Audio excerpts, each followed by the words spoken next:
Codename Zero, Episode 1 hour and 23 minutes, Signal from the Past Time Remaining. 24 hours before the explosion in Washington, D.C. Night fell over Maryland with a thin, persistent rain draping itself across the weathered rooftops of the suburbs. A yellow porch light cast a faint glow onto the thin curl of smoke rising from the half-burned cigarette between Gabriel Knox's fingers. His gaunt face was fixed on the empty dark ahead, as if listening for something carried in the wind. For 3 years, he had lived like a ghost. No identity, no social media, never appearing in public. As far as the US government was concerned, he had died in an explosion in Baghdad. And maybe that was true, at least the part of him that had once been alive didn't survive that day. Gabriel had been a CIA operative, buried deep in the agency's most classified operations. He was no textbook hero, no name engraved on a memorial wall. His job was to do what no one else would, in places no one dared to go, and never to exist on paper, until a mission went wrong. One bomb, one surveillance station leveled, one woman he couldn't save, and a government that erased every trace of him without hesitation. He took one last drag, crushed the cigarette in a chipped saucer on the railing. The cabin he lived in now was deep in the woods, more than 10 miles from the nearest gas station. He hadn't chosen it for the nature, he chose it for the silence. Here, he didn't have to watch his back every second. Here, he could disappear. That silence just broke. A black phone buried beneath the floorboards vibrated violently. Gabriel froze, eyes shifting to the warped wooden planks damp from the steady roof leak. That phone had been dismantled years ago, its battery removed, its purpose buried. It was a one-way encrypted device, an internal CIA network relic shut down after Operation Phoenix. The fact it was active now was no coincidence. He pulled it out. No number displayed, only a single line of text. 0_1, find the mother key. He said nothing. The other end offered no voice, just static, and a faint, broken transmission like a radio half out of range. Then silence. Gabriel connected the phone to an old decryption program he'd once used in the field. It took minutes to rebuild the fragmented signal, a classic cipher, likely purged from official use years ago. Finally, words appeared on the screen. 2300 hours Eastern Standard Time. Target. DC, Phoenix revived SHTF-IN 24H. Gabriel narrowed his eyes. Phoenix. The last operation he ever worked on. The reason he had to die. If this was real, if someone was resurrecting Phoenix and the target was Washington, D.C., then something catastrophic was in motion. He yanked open a metal box beneath the floor. Inside, a Glock 45, 2 loaded mags, a combat knife, an old encrypted hard drive, and a faded black and white photo of his daughter, Ellie, 17 now, living in D.C. with her mother. He couldn't contact her, couldn't be near her. But tonight, if something was coming for the city, he wasn't staying away. He stepped out into the rain. A steady, endless whisper from the sky. In an abandoned underground garage, he fired up a stripped-down Jeep. No GPS, no plates, just a full tank and a past clawing at his heels. 70 miles away, in the Pentagon, generals and security analysts stared at a satellite map of the Washington area. A shipping container had just been offloaded from a Middle Eastern freighter. No tracking number, no manifest. Radiation sensors at the port of Baltimore were blinking red. On the main screen, a strange code flashed. SHTF_protocol 23:00 activated. Gabriel was already driving toward the capital. Only one person he knew could have sent a signal like this: Lena Morrow, the CIA's top encryption specialist and his former field coordinator. Officially, she had died in Istanbul 3 years ago.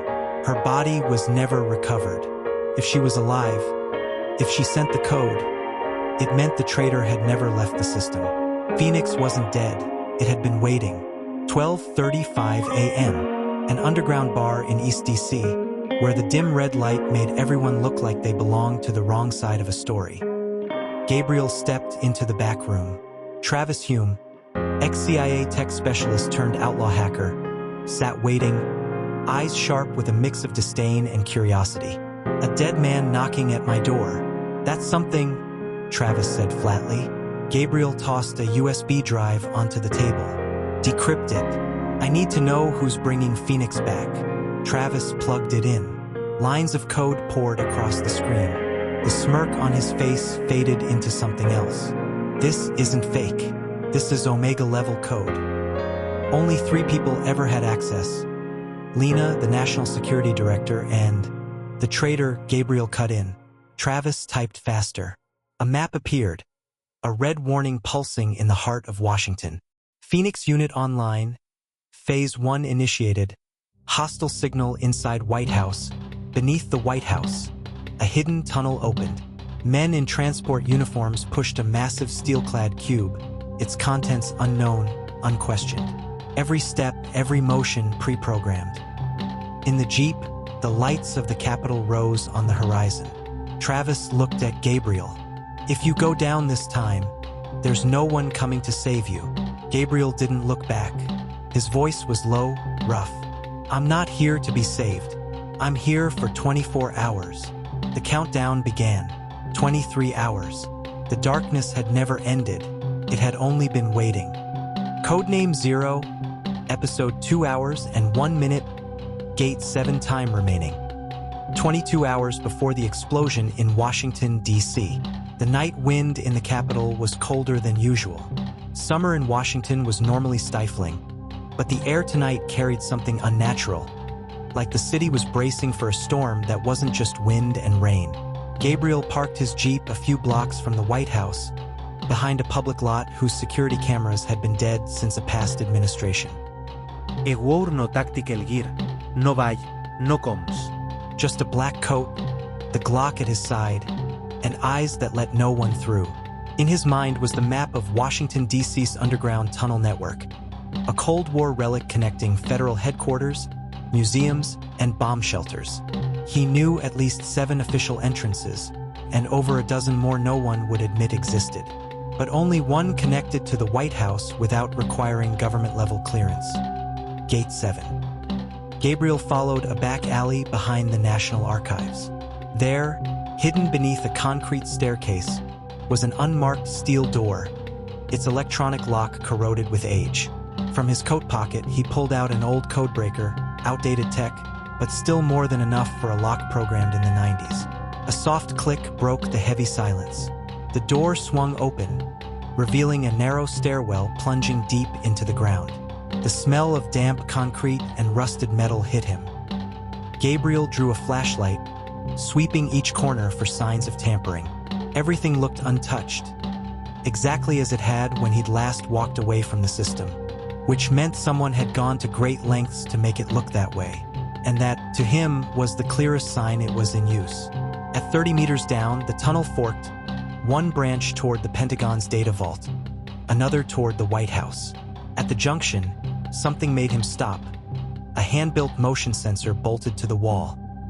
Gabriel knelt, prying off the metal casing with his knife. Behind it, the control circuit was wired to a small demolition charge embedded directly into the wall. This wasn't a standard mine. It was custom, yet precise. He disarmed the detonator in silence, fingers steady but taut with the precision required. One slip and the corridor would collapse. In the last second, the trigger went dead. Gabriel exhaled, quiet, slow, and moved on.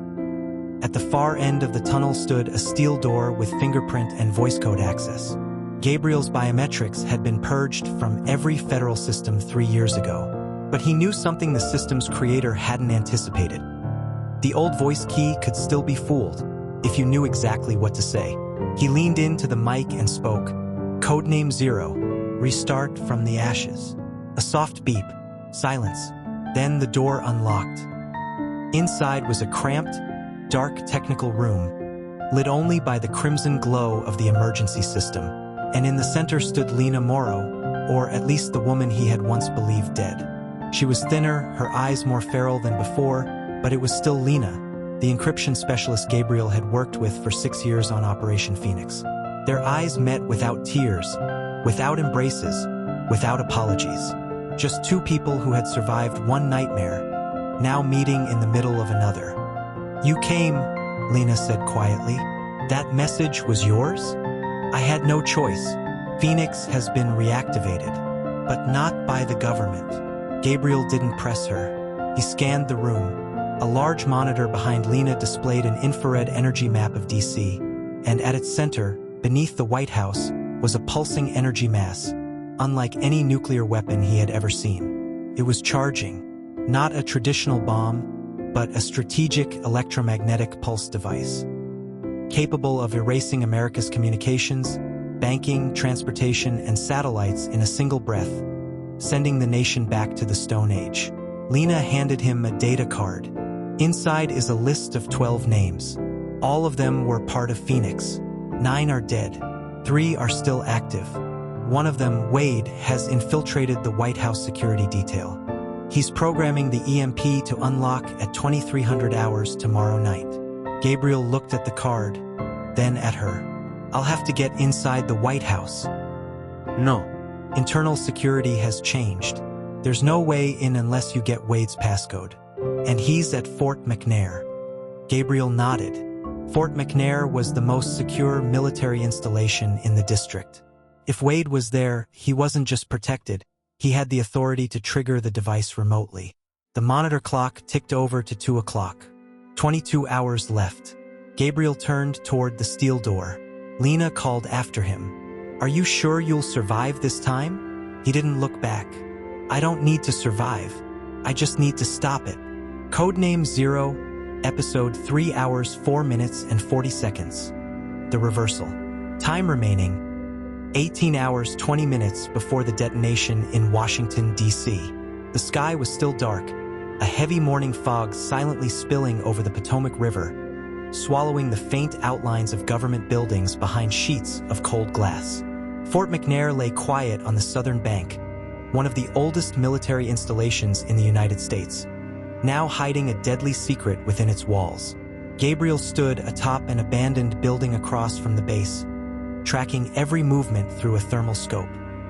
Below, there were 3 layers of security checkpoints, 2 mobile guard posts, an infrared camera network, and a command station that only operated under special circumstances. And inside, according to Lena, was Wade, once part of the Phoenix unit like Gabriel, now the most dangerous link in the terrorist plan. A logistics truck carrying food supplies rolled toward the main gate. Gabriel inhaled deeply, checked the suppressor's alignment, and stepped away from the rooftop. He had no detailed plan. Time didn't allow for one. 15 minutes later, he was wedged beneath a tarp in the back of the truck. The smell of bread and cheap disinfectant clogged his lungs. But in a few minutes, he'd be inside Fort McNair. This was a one-shot chance. If it failed, the entire national defense apparatus could turn its guns on him. In truth, they probably already had. The gate slid open, the truck rolled in. Gabriel counted each turn of the wheels, his hand resting on the trigger. When the vehicle came to a halt, he didn't hesitate. A swift twist, 2 quick steps, and he vanished behind a steel container just as the guard began inspecting the rear tires. Moving like a shadow, he slipped past the kitchen, the fitness yard, and a stretch of old office corridors until he reached the command building. Lights were still on. Someone was working, and it was likely Wade. Gabriel pressed against the wall, pulling out a signal jammer.